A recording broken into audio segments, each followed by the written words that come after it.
바울이 아덴에서 그들을 기다리다가 그 성에 우상이 가득한 것을 보고 마음에 격분하여 회당에서는 유대인과 경건한 사람들과 또 장터에서는 날마다 만나는 사람들과 변론하니 어떤 에피쿠로스와 스토아 철학자들도 바울과 쟁론할세 어떤 사람은 이르되 이 말쟁이가 무슨 말을 하고자 하느냐 하고 어떤 사람은 이르되 이방신들을 전하는 사람인가 보다 하니 이는 바울이 예수와 부활을 전하기 때문이러라. 그를 붙들어 아레오바고로 가며 말하기를 내가 말하는 이 새로운 가르침이 무엇인지 우리가 알 수 있겠느냐. 내가 어떤 이상한 것을 우리 귀에 들려주니 그 무슨 뜻인지 알고자 하노라 하니 모든 아덴 사람과 거기서 나그네 된 외국인들이 가장 새로운 것을 말하고 듣는 것 이외에 달리 시간을 쓰지 않음이더라. 바울이 아레오바고 가운데 서서 말하되 아덴 사람들아 너희를 보니 범사에 종교심이 많도다. 내가 두루 다니며 너희가 위하는 것들을 보다가 알지 못하는 신에게라고 새긴 단보다 그런즉 너희가 알지 못하고 위하는 그것을 내가 너희에게 알게 하리라. 우주와 그 가운데 있는 만물을 지으신 하나님께서는 천지의 주제시니 손으로 지은 전에 계시지 아니하시고 또 무엇이 부족한 것처럼 사람의 손으로 섬김을 받으시는 것이 아니니 이는 만민에게 생명과 호흡과 만물을 친히 주시는 이심이라. 인류의 모든 족속을 한 혈통으로 만드사 온 땅에 살게 하시고 그들의 연대를 정하시며 거주의 경계를 한정하셨으니 이는 사람으로 혹 하나님을 더듬어 찾아 발견하게 하려 하심이로되 그는 우리 각 사람에게서 멀리 계시지 아니하도다. 우리가 그를 힘입어 살며 기동하며 존재하느니라. 너희 시인 중에 어떤 사람들의 말과 같이 우리가 그의 소생이라 하니 이와 같이 하나님이 소생이 되었은즉 하나님을 금이나 은이나 돌에다 사람의 기술과 고안으로 된 것들과 같이 여길 것이 아니니라. 알지 못하던 시대에는 하나님이 간과하셨거니와 이제는 어디든지 사람에게 다 명하사 회개하라 하셨으니 이는 정하신 사람으로 하여금 선산을 공의로 심판할 날을 작정하시고 이에 그를 죽은 자 가운데서 다시 살리신 것으로 모든 사람에게 믿을 만한 증거를 주셨음이라 하니라. 그들이 죽은 자의 부활을 듣고 어떤 사람은 조롱하고 어떤 사람은 이 일에 대하여 내 말을 다시 듣겠다 하니 이에 바울이 그들 가운데서 떠나매 몇 사람이 그들 가까이 하며 믿으니 그 중에 아레고바오 관리 디오누시오와 다말이라 하는 여자와 또 다른 사람들도 있었더라. 아멘. 네, 오늘 이 바울이 아테네에서, 지금의 아테네입니다. 아덴이라는 지역에서 복음을 전했던 이야기가 실려 있습니다. 아테네는 기본적으로 철학이 굉장히 발전된 곳이었습니다. 지금 여기 본문에 나와 있지만 에피큐로스 학파와 스토아 학파, 이 양대 학파가 자웅을 겨루면서 학문을 발전시키고 헬라의 문명을 꽃피우는 그런 이론적 토대를 형성했습니다. 그래서 사람들은 가장 완벽한 인간, 다시 말하면 인간이 가장 어디까지 완벽해질 수 있고 온전한 인간이 될 수 있는가, 그래서 그것을 통해서 인간됨의 최고를 이루기 위한 그러한 노력을 경주했던 곳이 바로 이 아테네였습니다. 여러분이 알다시피 소크라테스, 플라톤, 아리스토텔레스, 그 다음에 이 3대 고대 철학자들의 이야기를 아실 겁니다.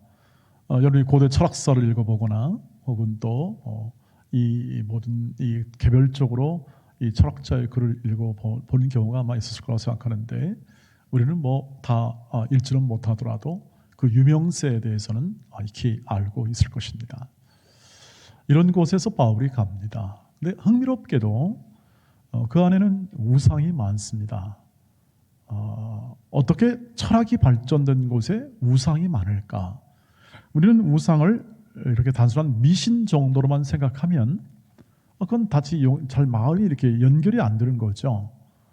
지성과 이성이 발전하는 곳이 어떻게 미신적인 우상이 있을까에 대한 그런 생각이 드는데, 이 고대의 사람들의 그 사고 방식, 이 생각 속에는 오늘 말씀에 나와 있지만 알지 못하는 신, 즉 신관이 있었습니다. 그리스 신화에 나오는 신도 있었고, 그리고 그들이 모든 개인의 필요나 또 목적에 의해서 만든 신이 있었는데, 이런 지역에 아테네나 이런 인근 지역에 수만 개의 신전이 있었다고 학자들은 그것을 밝혀내고 있습니다. 그래서 전혀 그들이 이 신을 통하여 오히려 그 신의 존재를 통해서 그들의 복됨과 그들의 안전과 그들의 인간의 완전함을 추구했던 그런 일들을 했음이 틀림이 없었겠죠. 기본적으로 철학이 아무리 발전해도 그 철학을 통해서 해결하려고 하는 인간됨, 인간 있잖아요. 인간의 문제나 이런 부분들을 해결할 수 없기 때문에 그들은 그들의 마음과 소원을 따라 그들 눈에 비치는 강력한 힘, 강력한 능력 이런 것들을 추구합니다. 그래서 만들어낸 이야기에도 불구하고 그것이 하나의 문화가 되고 전통이 되어서 그들은 거기다 대고 그들의 소원과 마음을 빌어 그런 우상의 내용을 그들이 소유하게 되고 또 삶에서 그것을 경험하게 되는 것이죠. 바울이 이것을 보면서 격분했습니다. 왜 이렇게 바울이 격분했을까요? 우상이 뭐길래 그렇게 격분합니까? 여러분, 우리가 알기로는 우상은 아무것도 아니죠. 아무것도 아닌 것에 뭘 그렇게 격분할 일이 뭐 있습니까? 그 우상이 가지는 삶의 내용 때문에 그렇죠. 우상은 기본적으로 우리가 걸어가는 길 속에, 사람들이 걸어가는 길 속에 자기의 소원과 만족을 이룰 대상이나 힘이나 영향력 이런 것들을 섬기는 것을 말합니다. 내가 내 뜻대로 내 인생을 충분히 안전을 확보하지 못하고 내가 내 힘과 내 자원과 재능을 가지고 충분하게 이 모든 것을 확보할 수 없기 때문에 사람의 마음에는 필연적으로 그것을 영원하는 이 마음의 소원을 따라 우상을 만들게 되고, 그것이 우리나라의 역사에도 그대로 나와 있지 않습니까? 불교가 호국 불교라고 해서 우리나라는 그래도 비교적 좋은 이미지로 있는데, 그 불교의 내용 가운데서 여러 가지 미신적 요소가 결합이 되잖아요. 그것은 저희 부모님도 저희 어머님도 그 미신을 믿었기 때문에 제가 잘 압니다. 열심히 빌죠. 열심히 빌고 물 뜯어 놓고 부적 붙여 놓고 열심히 비나 응답이 없죠. 응답이 없습니다. 우상이라는 인격적 존재가 아니기 때문에 응답할 리가 없죠. 그냥 마음의 위안이 되는 것이죠. 마음의 안정이 되는 것뿐입니다.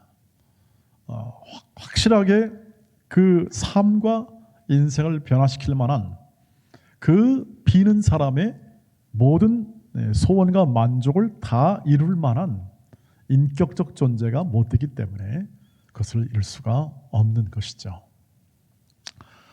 그러나 사람들은 문화와 전통을 같이 지키며 살아야 하기 때문에 유교로부터 시작된 제사 제도나 혹은 미신적 요소를 자기 위안과 자기 마음의 평안의 소재로 삼아서 지금도 놀이하지 않습니까? 점도 치고. 여러분 점 치십니까? 아니죠? 여러분들은 알지요. 지식이 있으니까 아니까 그런 짓을 할 만한 이유가 없는 겁니다. 그러나 여러분의 친구들은 점 칠걸요. 하여튼 뭘 볼 겁니다. 지금도 가끔 예수 믿는 사람들 가운데는 손 없는 날, 이사하는 날 이런 것도 따지기도 하고 그런 것이 배어 있습니다. 이것이 문화죠. 그래서 법보다 더 강력한 게 문화입니다. 지금도 그런 문화의 폐습 때문에 수많은 중동이나 아프리카의 여성들이 고통을 겪기도 하고, 하지만 그들이 문화이기 때문에 그것을 따라하지 않으면 그 공동체 안에서는 견디기 어렵기 때문에 그렇게 하는 것이죠. 이유는 그렇습니다. 바울이 격분한 건 그것입니다.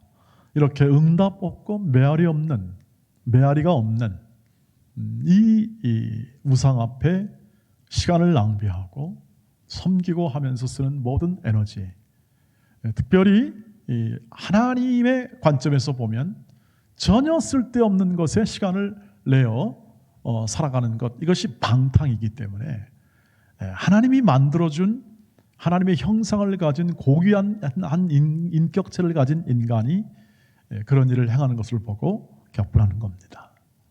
하나님의 마음으로 보면은 안 할 수가 없는 거죠. 근데 그 격분을 여러분 이렇게 생각하시면 안 됩니다. 내가 진짜 의로운 마음으로 나도 격분이 봐서 바울이 격분하니까 내가 저 절간 같은 거 때려 엎겨버리겠다. 뭐 이렇게 그런 격분을 말하는 게 아니라 마음의 안타까움을 말합니다.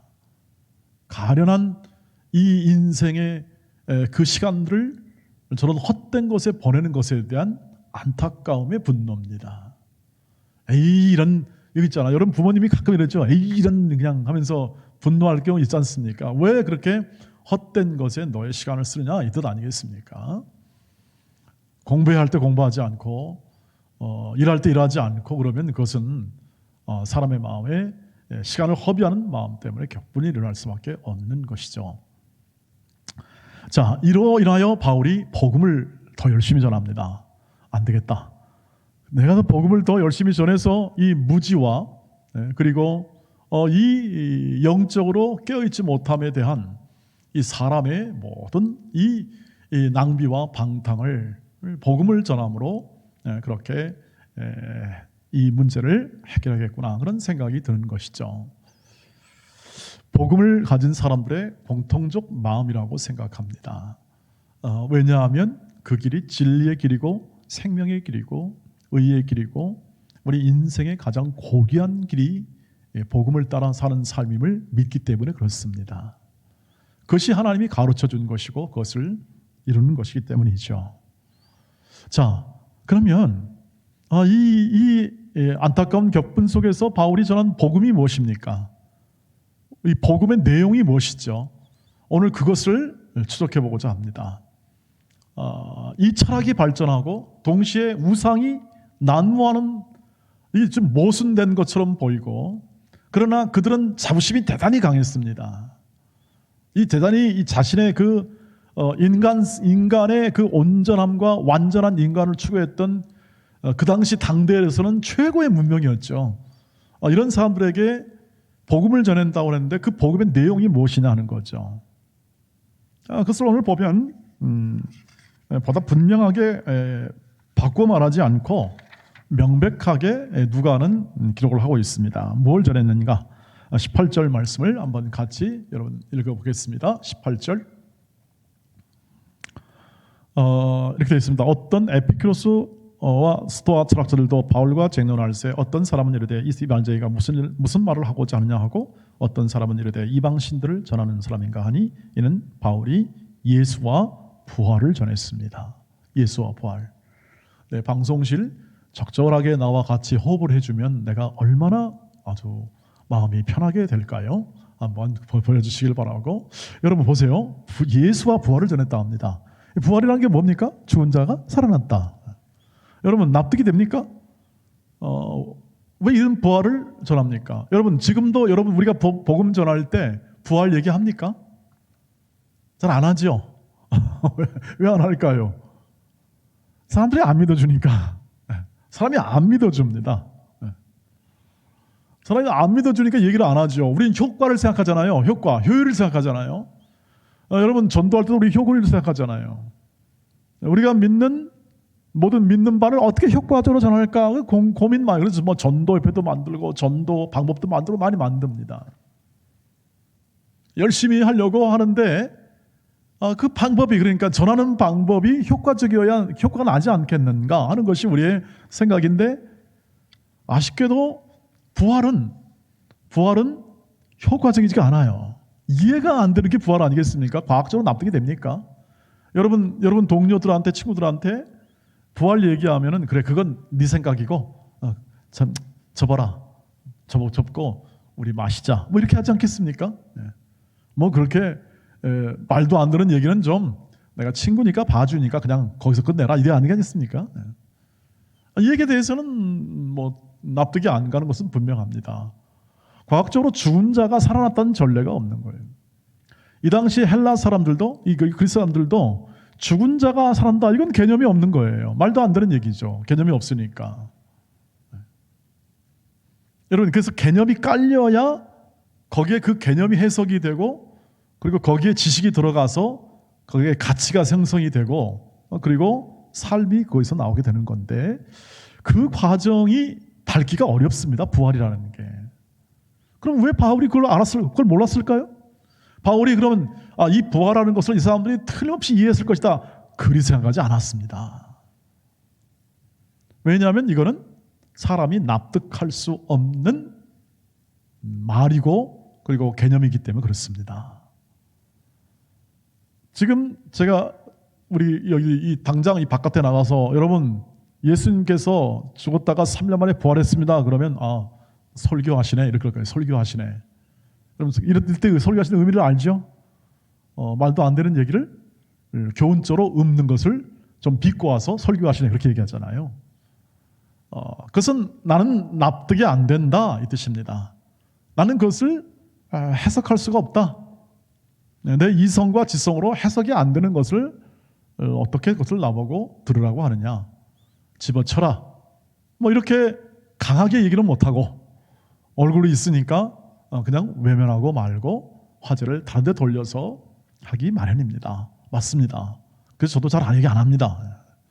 부활 얘기를 잘 안 해요.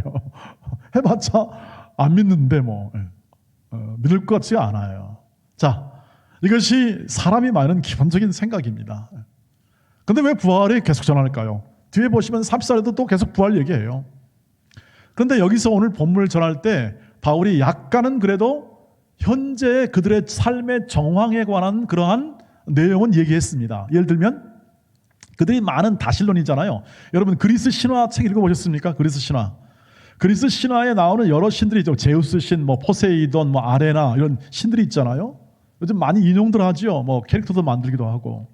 그런데 그게 다 그리스 신화에 나오는 이야기인데 그 그리스 신들이 섬겼고 또 수많은 신을 섬겼는데 그 중에 오늘 거기다가 누뭘 쓰냐면 알지 못하는 신, 우리가 깨닫지 못하는 신이 있을지 않겠냐. 그런 의미로 알지 못하는 신에게라는 제단이 있었던 거예요. 신전이. 그래서 바울이 그것을 탁 잡은 거예요. 바울이 잡아가지고 어떻게 하냐면 그 알지 못하는 신이 누구인지를 알게 해주겠다라고 얘기합니다. 그러면서 이제 그들의 접촉점을 만들어서 그 신이 누구냐? 하나님이시다. 그 하나님이 만물을 만드시고 혈통과 경계를 정하시고 온 땅에 각 사람들을 살게 하시고 인도하셨다 이렇게 얘기합니다. 그러면 이제 신들이니까 그 신들에 의해서 이렇게 작용하는 것에 대해서는 그래도 좀 마음이 열리지 않겠는가. 그러면서 뭘 얘기했냐면 결국 하나님이 죽은 자를 살리셨다라고 갑니다. 부활로 갑니다. 그것을 31절, 32절 보세요. 한번 보겠습니다. 같이 읽겠습니다. 31절, 32절 시작. 이는 정하신 사람으로 하여금 천하를 공의로 심판할 날을 작정하시고 이에 그를 죽은 자 가운데서 다시 살리신 것으로 돼 있고 32절 넘겨주세요. 그들이 죽은 자의 부활을 듣고 어떤 사람은 조롱도 하고 어떤 사람은 일에 대하여 내 말을 다시 듣겠다 했습니다. 예. 우리는 죽은 자의 부활을 듣고 어떻게 합니까? 조롱하는 자도 있어요. 그러나 또 다시 한번 들어보겠다는 사람도 나타났습니다. 나중에는 어떻게 합니까? 34절을 보시면 나중에는 믿는 사람이 생겨납니다. 몇 사람이 그를 가까이 믿으니 그 중에는 아레오바고 관리 디오누시오와 다말이라 하는 여자와 또 다른 사람들도 있었더라. 아레오바고라는 것은 그 당시 정치나 어떤 사법 혹은 이런 시민들의 안건에 대해서 토론하고 그리고 해결책을 강구하던 민법 혹은 사법의 어떤 그 중심장이었습니다. 이렇게 토론할 수 있는 공터가 되었죠. 그것이 아레오바고인데 거기에 당대 철학자들이 가서 토론하고 연설하고 주장하고 하는 곳이 바로 이 아레오바고. 그런데 그 안에 관리가 예수를 믿었어요. 그 관리도 어느 정도 지성이 있어야겠지 않겠습니까? 여러분 여기 주목하십시오. 좀 이 시간이 점심 먹고 졸리는 시간이죠. 그런데 오늘은 굉장히 제가 용어를 이렇게 좀 함축적 용어를 쓰니까 여러분이 좀 졸릴 수도 있겠다 생각이 들어서 주의를 환기시키고, 지금 이 부활이 갖는 이 부활을 얘기했습니다만, 오늘 이렇게 결국 부활을 얘기하기 위하여 그런 접촉점을 사용해서 얘기했고, 그 부활이 뭘 의미하느냐를 그대로 얘기합니다. 오늘 이 말씀을 보시면 이는 정하신 사람으로 하여금 천하를 공의로 심판한 날을 작정하시고, 이 정하신 사람이라는 것은 예수 그리스도를 말합니다. 예수 그리스도를 정하시고, 그리고 온 천하 만민을 다스리고 심판하시는 그 날을 작정하시고, 그 다음에 이 예수를 어떻게 합니까? 하나님이 죽이십니다. 그 다음에 다시 살리십니다. 여기서 왜 하나님이 예수를 죽였어요? 라고 질문을 할 수 있겠는데, 그 질문은 조금 뒤로 가고요. 우선 하나님이 하신 일을 생각해 보세요. 하나님이 예수를 보내고 이 땅에서 죽이시고, 하나님이 죽이신 겁니다. 사실은 왜? 죽으러 보냈으니까. 사지로 보낸 겁니다. 그 다음에 십자가에 죽으시고 하나님이 다시 그를 살립니다. 이 사실은 믿기지가 않는 겁니다. 믿기지가 않는 거죠.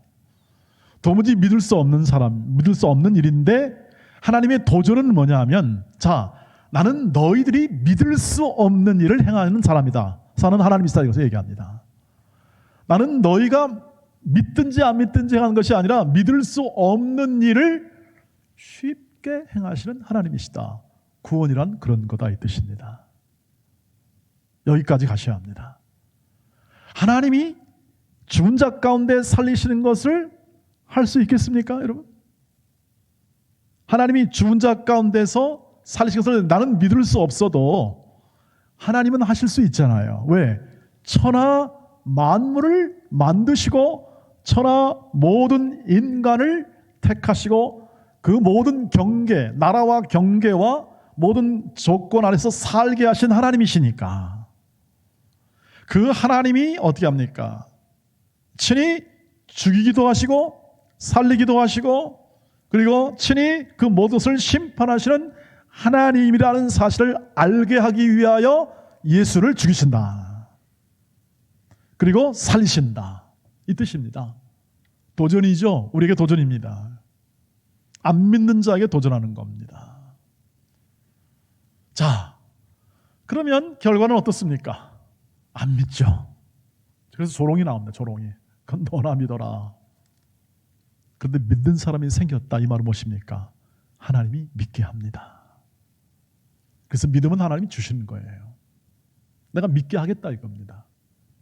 그러니까 복이죠, 그게. 안 믿어지는 거예요. 안 믿어지지만 하나님이 믿게 하시는 겁니다. 왜? 하나님이 계시기 때문에, 하나님이 살아 계시기 때문에, 그것으로 존재가 증명이 되는 거예요. 안 믿을 사건을 믿어버렸으니 어떻게 해요? 하나님밖에 하실 분이 없어요. 하나님이 그 일을 행하시는 거예요. 이해 못하는 사람은 계속 이해 못해요. 여러분도 아마 이 부분에 관하여 하나님이 도전하시는 하나님을 깨우치면 그때부터는 유레카죠. 유레카. 하나님이 그렇게 도전하시는구나. 우리 인생을 그렇게 도전하세요. 우리가 납득할 수 없는 것들을 하나님은 행하세요. 행하시고 어떻게 합니까? 자, 어떻게 할래? 나 이렇게를 행한다. 내가 이렇게 하는 이유는 뭐냐? 이렇게 너희들이 납득할 수 없는 방법으로 행한 일을 이해하는 방법은 왜 그러냐? 납득할 수 없는 것을 믿게 하는 것이 하나님의 일이다. 그러니 전능하신 하나님이죠. 이해되십니까? 이 복음의 이 핵심이 이해되시냐고요. 납득이 안 되면 여전히 우리는 어떻게 합니까?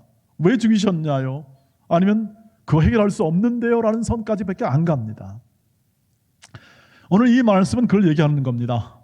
천하 만민 중에 하나님이 하나님 사람을 정하사 심판할 것을 작정하시고 친히 그를 죽이시고 다시 살리심으로 하나님이 온 천하 만물을 다스리고 하나님이 우리를 구원하시고 하나님이 우리를 복되게 하시고 하나님이 역사하심을 믿어라 이 말이에요. 믿어라. 근데 안 믿죠? 그러나 믿는 사람이 생겼다는 것을 우리가 확인할 수 있는 것은 기록을 통해서 아하, 하나님이 하시는 거구나. 지금도 도전합니다.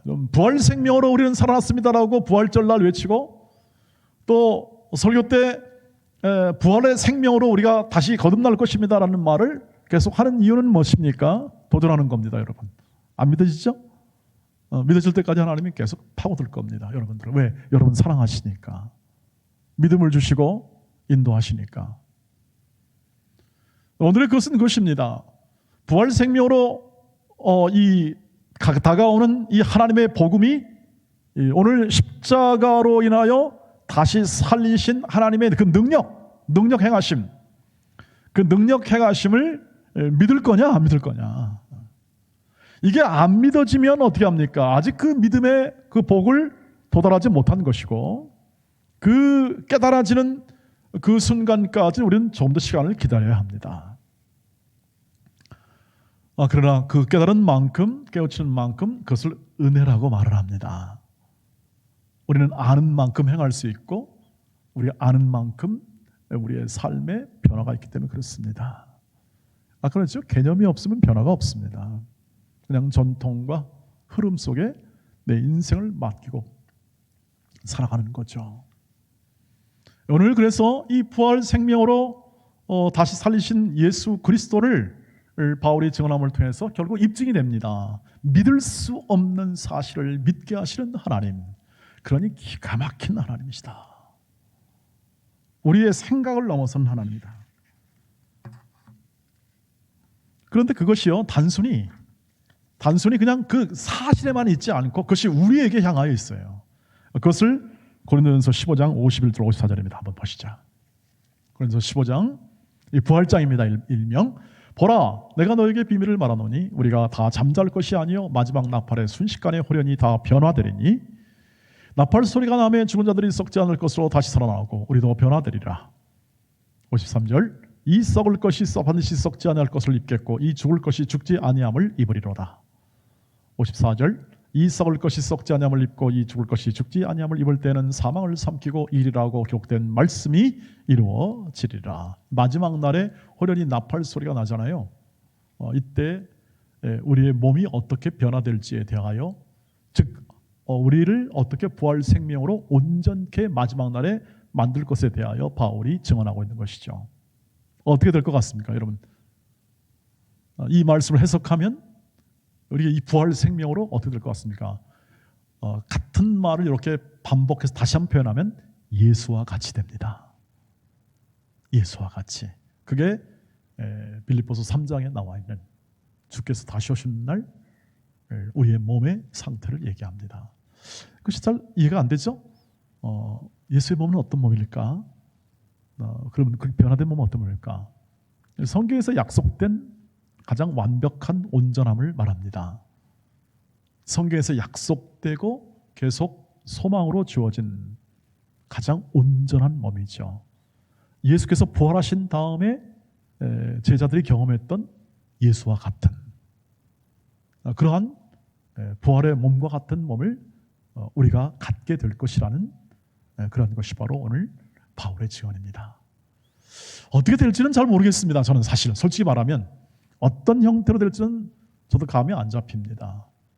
그러나 이 바울의 증언을 통해서 우리가 확인할 수 있는 것은 뭐냐면 우리의 몸이 현재 이 아프고 고통스러운 몸이 아니라, 여러분 몸이 아프시죠? 몸이 고통 부분이 있죠? 60만 돼 보세요, 여러분. 그때부터는 아이고 애소리가 나고 무릎에 뼛소리가 쭉 나오고 그리고 뭔가 안 좋은 것도 생기고 당뇨, 혈압 그러면서 이제 고통이 가중이 돼요. 나중에 이 몸 때문에 너무 힘들어가지고 아이고 내가 이렇게 살려니 그냥 주여 데려가 주십시오. 뭐 이런 마음까지 들 만큼 우리가 이게 몸이 그렇습니다. 청년 때는 좀 건강한 게 좋겠으나 때로는 아픔도 있을 거라, 또 그것을 가지고 있는 사람도 있을 거라고 생각합니다. 그러나 마지막 날에는 다 온전하게 될 것입니다. 우리 바라는 소망 아니겠습니까? 여러분 무엇을 바라십니까? 무엇을 원하십니까? 여러분이 원하고 바라는 것을 조금 더 살아보게 되면 우리가 살아가는 삶 속에서 가장 마지막 남은 것은 우리의 건강한 몸이라는 것이죠. 몸이 아프면 그 다음에 이제 우리 인생은 끝나는 것이기 때문에 인생은 그 몸의 건강을 최우선으로 생각합니다. 그 건강한 몸을 주실 것입니다. 그럼 목사님 다 끝난 다음에 그거 가지고 뭐예요? 왠지 이렇게 생각하죠. 다 끝난 다음에 이 땅에 살면서 건강한 몸 주셔야죠. 글쎄요. 그렇게 우리가 다 건강하게 살면 너무나도 감사하겠습니다. 그렇게 기도하지만 우리가 약해서 이 몸이라는 게 근본적으로 약해서 이 생을 살아가는 동안에는 끊임없이 하나님이 만드신 이 모든 자연과 섭리 아래서 우리는 약한 몸을 가지고 살아가도록 그렇게 지음을 받고 타락한 인간의 이 본성과 그리고 그 유전 모든 것 속에서 우리는 살아갈 수밖에 없다는 사실이고 그것을 이해하기 때문에 마음에 소원이 생기고 우리의 바람이 생기는데 더도 말고 덜도 말고 그저 건강하게만 살게 해달라는 우리의 소원이 있지 않습니까? 그걸 들어주시겠다는 겁니다.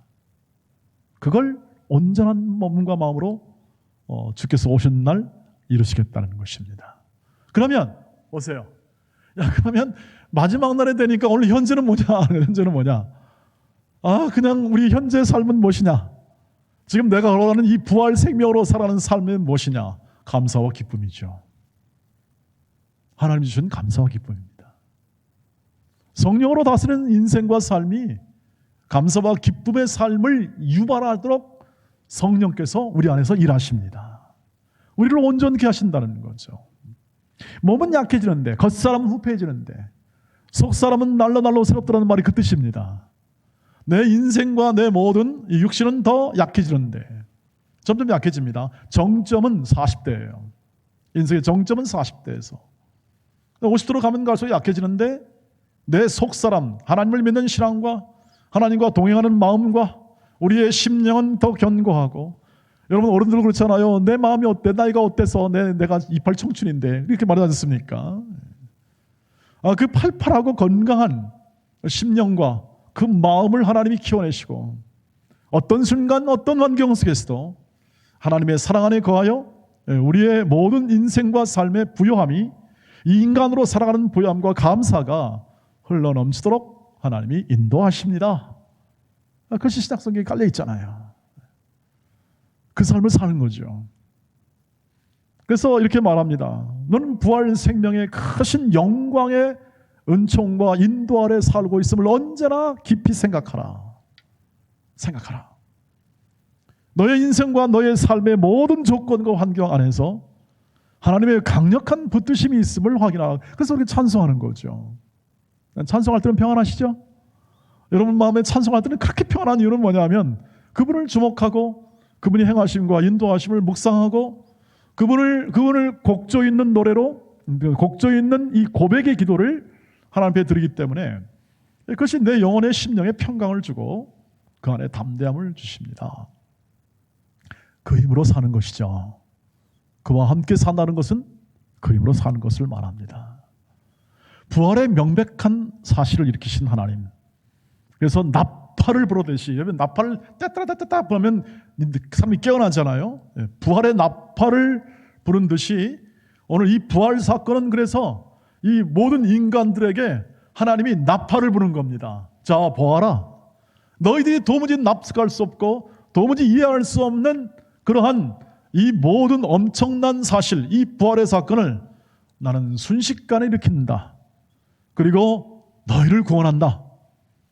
너희 모든 사람들아 우상과 그리고 모든 헛된 모든 섬기로부터 내려놓고 오직 만물을 다스리고 너희를 복되게 인도하시는 하나님께 돌아와라 하는 것이 외침이며 모든 사도들의 전함이죠.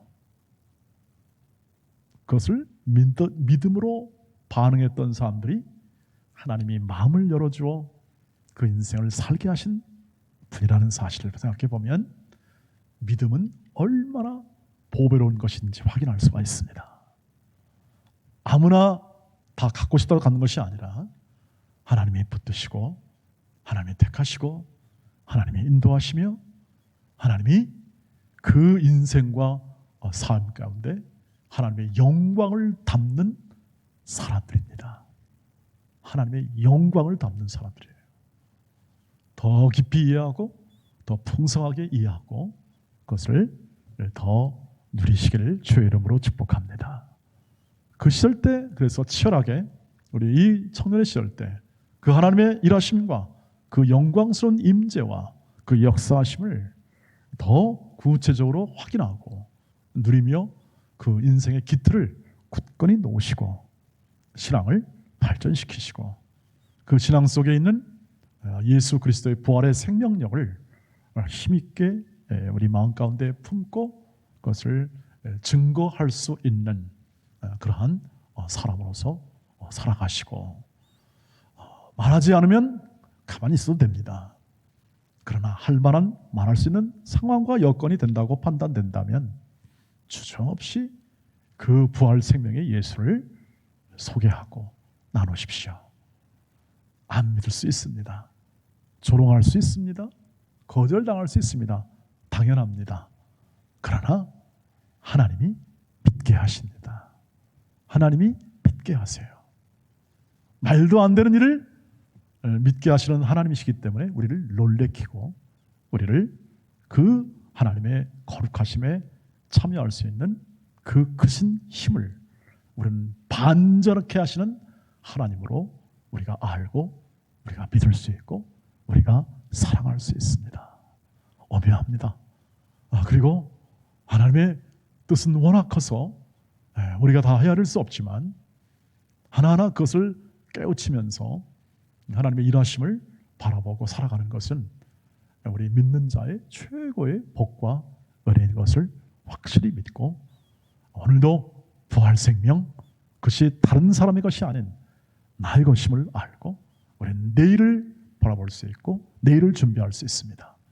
내일에 약속된 부활 생명이 있으니 오늘도 충실하게 살아갈 수 있습니다. 한 걸음 한 걸음 하루하루 이 하루하루의 삶 가운데 부활 생명의 온전함이 어떻게 합니까? 이루어지고 있습니다. 마지막 날의 온전히를 부활 생명의 그 날을 우리가 계속 예비하면서 오늘의 한 날의 삶 가운데서 충만한 하나님의 그 인도하심을 느끼며 그리고 그 삶을 살아가시기를 바랍니다. 기도하겠습니다. 하나님, 전능하신 하나님, 우리의 인생 가운데 납득될 수 없고 그리고 믿을 수 없는 부활 사건을 통하여 우리를 설득하시고 믿게 하시는 하나님, 하나님의 전능하신 은혜와 자비로움 속에 위대한 사랑을 통하여 우리가 부활 생명을 힘입어 살게 됐다는 그 사실 앞에 우리의 인생의 소망과 내일의 약속의 근거를 놓고 오늘도 힘차고 담대하게 늠름하게 그리고 진실하게 거룩하게 살아가게 하옵소서. 예수님의 이름으로 기도하옵나이다. 아멘.